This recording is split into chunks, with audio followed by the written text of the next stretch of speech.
along with bringing research, Dragon's unpressurized trunk is carrying a new Canadian-built latching end effector, or LEE for short.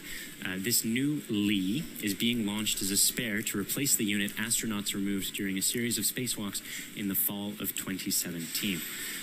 So each end of the Canadarm2 robotic arm has an identical LEE, and those are used as the hands that grapple payloads and visiting cargo spacecraft. So if you can imagine sort of a pen being the arm, it's got one that reaches out and another that's attached to ISS.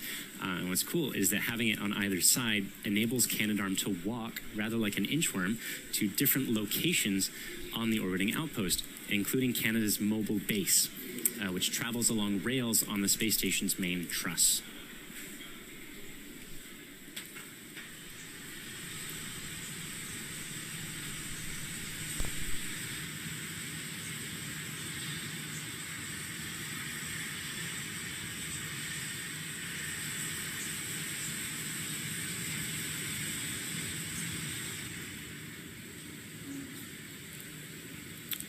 We're now just past T-minus 4 minutes and 30 seconds, and that means Falcon 9 is stepping into the final phases of terminal count.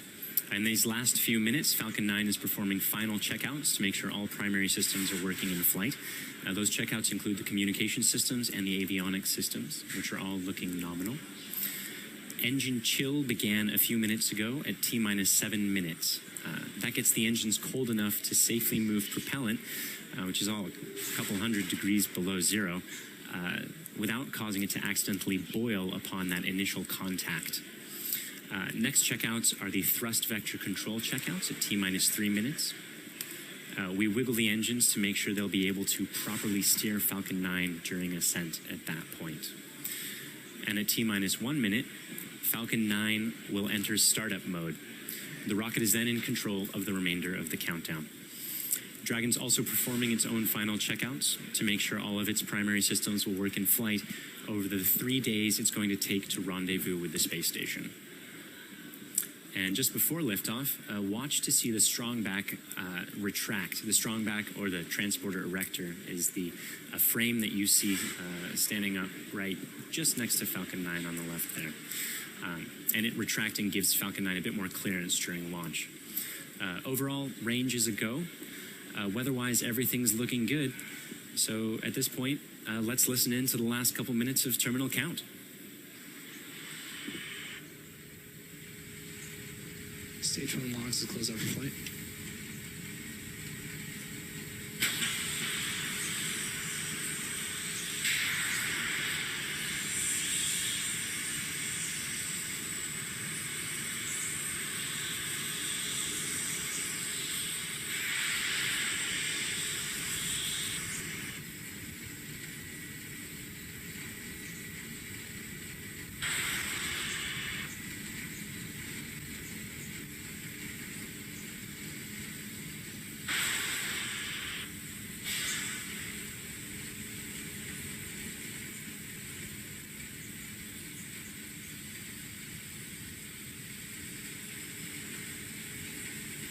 Stage 2 logs to close out for flight.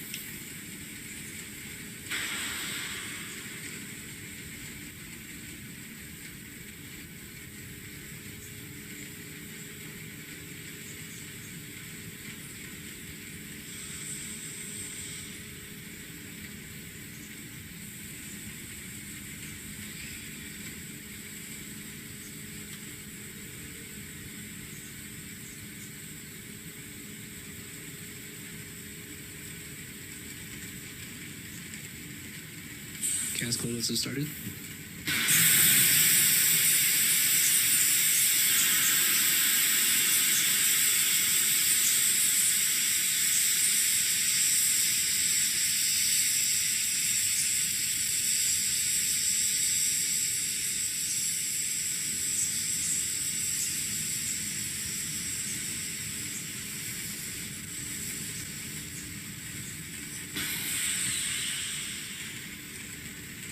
Vehicles and startup.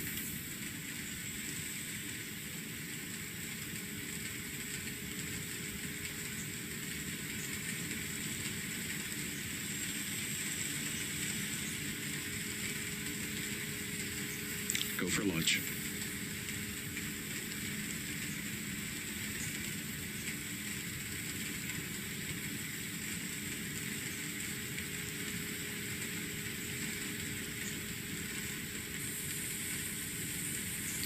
Gas closeouts complete.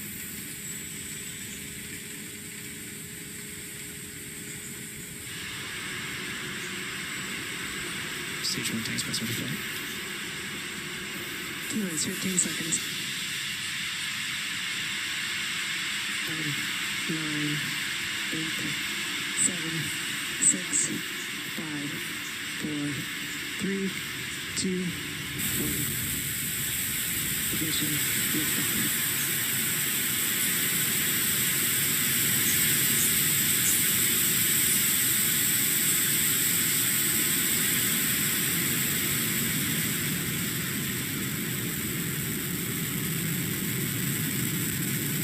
Stage 1 prop is nominal. Vehicle is pitching downrange.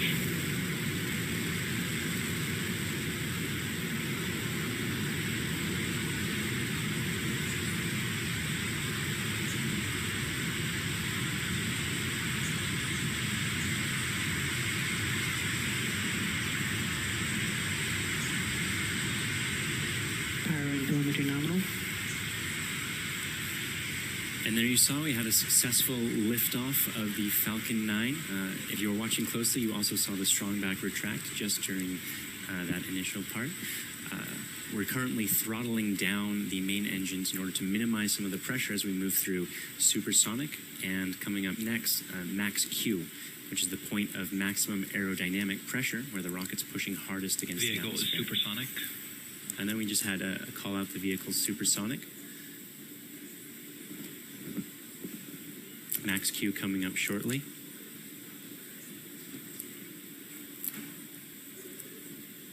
That's when the rocket's moving very quickly and hasn't quite gotten out of the atmosphere yet, so it's getting a lot of pressure. Vehicle has reached maximum dynamic pressure. And there it's made it through that milestone, which is a major part of every rocket launch. Coming up about 45 seconds from now, we'll have a few events in quick succession. The main engines will cut off, the two stages will separate, and the second stage will ignite.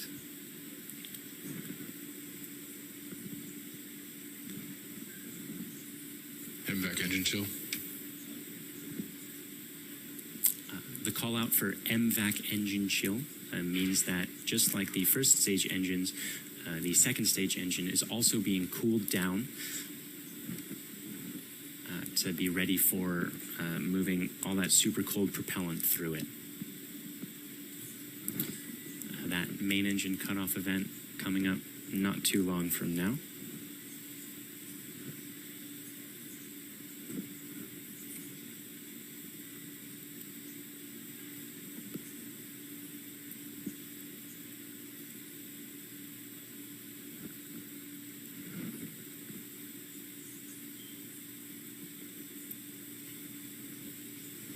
MECO.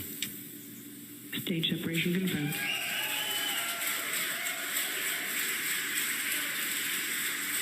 And there you saw it. The main engine's cut off, MVAC ignition. the two stages separated, and MVAC Stage 1 AFTS safe. burning really bright has begun. The second stage is now carrying Dragon towards low Earth orbit. Again, we are not following the first stage. Vehicle is on a nominal trajectory. We're not recovering this one. In fact, it's the last Block 4 vehicle as we transition to Block 5.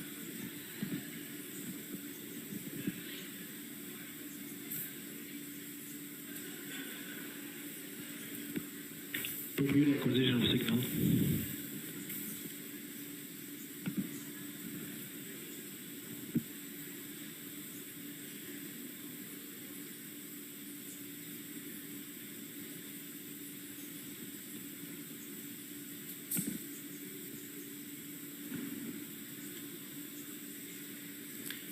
We're now at T plus 4 minutes. The Merlin vacuum engine is looking great, and we are on a nominal trajectory towards that initial low Earth orbit.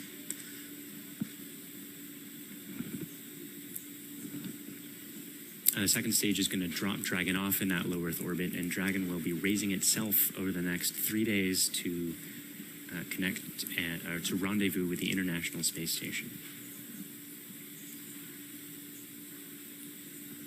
It'll be there for about a month, and then it will also be bringing back the that latching end effector, which is the hand of Canadarm.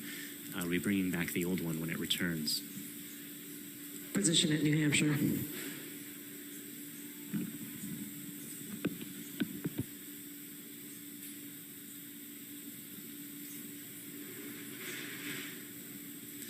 You'll also notice that there's a lot more detail that you can see on the Merlin vacuum engine. It's actually flying into daylight right now, which is why some of that detail is more visible.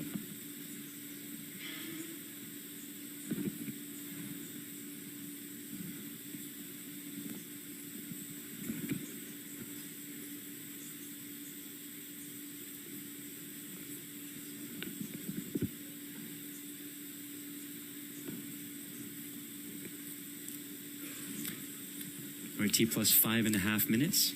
Merlin vacuum engine still performing nominally, headed on the right trajectory to get to low Earth orbit. Has about 3 minutes remaining in this burn.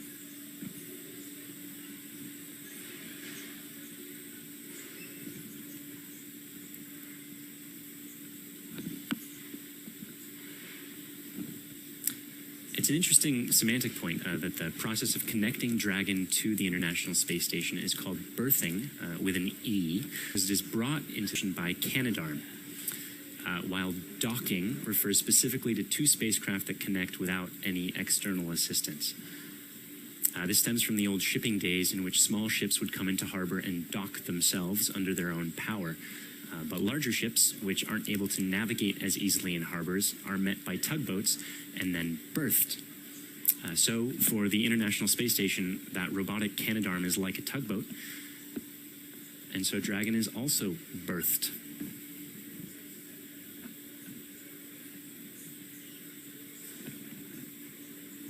Vehicle remains on a nominal trajectory.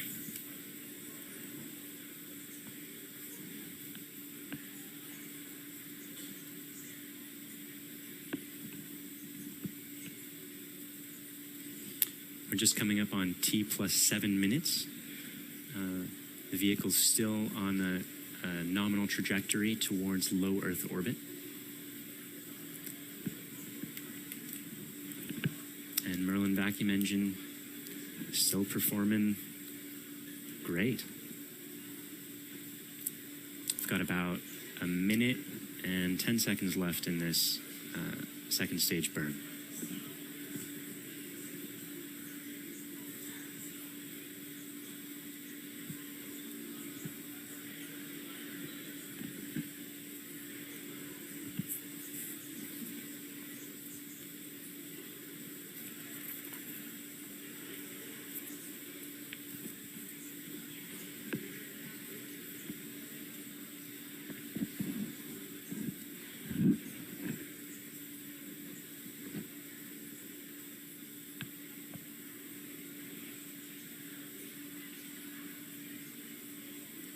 We're at T plus 8 minutes.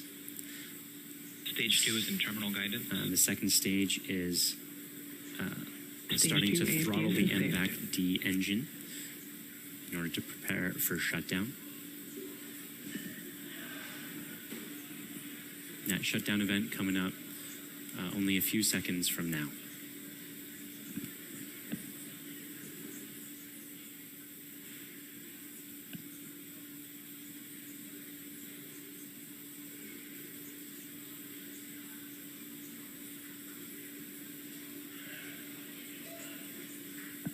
Nico. And there you can see the second stage engine has shut down. Nominal orbit insertion. Acquisition of signal. And we've also just gotten confirmation that the orbit that the second stage and Dragon are in is a nominal orbit. So at the moment, both Dragon and the second stage are coasting. And Dragon is shortly going to deploy from the second stage. That's when the second stage is going to release Dragon so that it can carry itself to the International Space Station over the next couple of days. 3 days to be specific.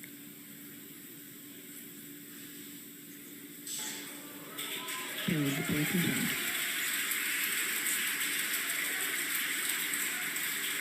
This is CC on countdown. Dragon confirms And there separation. you see it. Dragon has successfully deployed.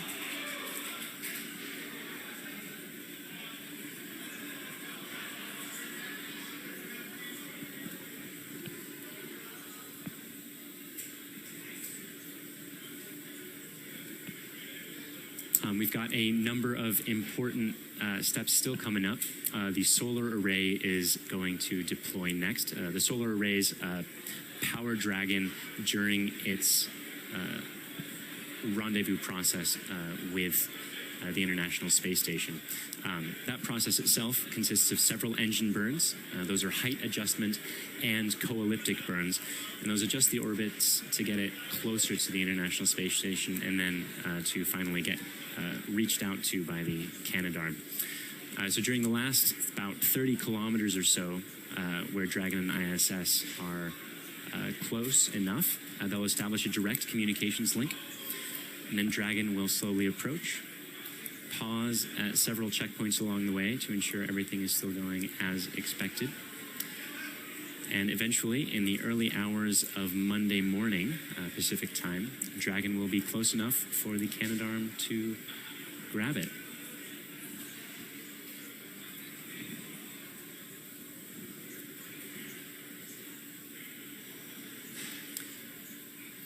Those solar arrays will be deploying just under a minute from now. We're hoping to be able to... This is Dragon CC on countdown. bring Dragon's you video propulsion of system that. has successfully primed and all thrusters report ready for firing.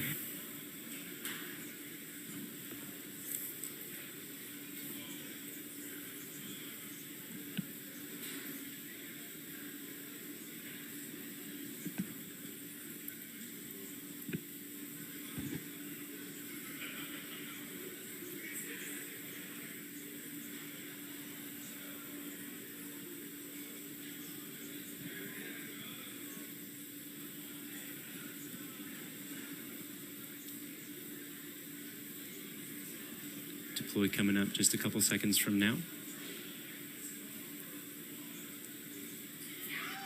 Dragon is deploying its solar arrays. And there you can see those solar arrays are slowly unfolding in order to be generating power for Dragon over the next 3 days.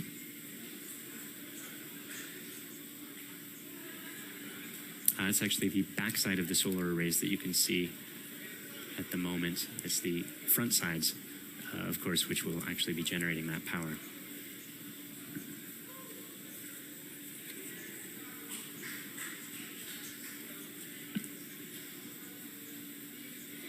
And another view of those solar arrays. Looking great, just coasting there above the Earth in the background. Loss of signal at New Hampshire.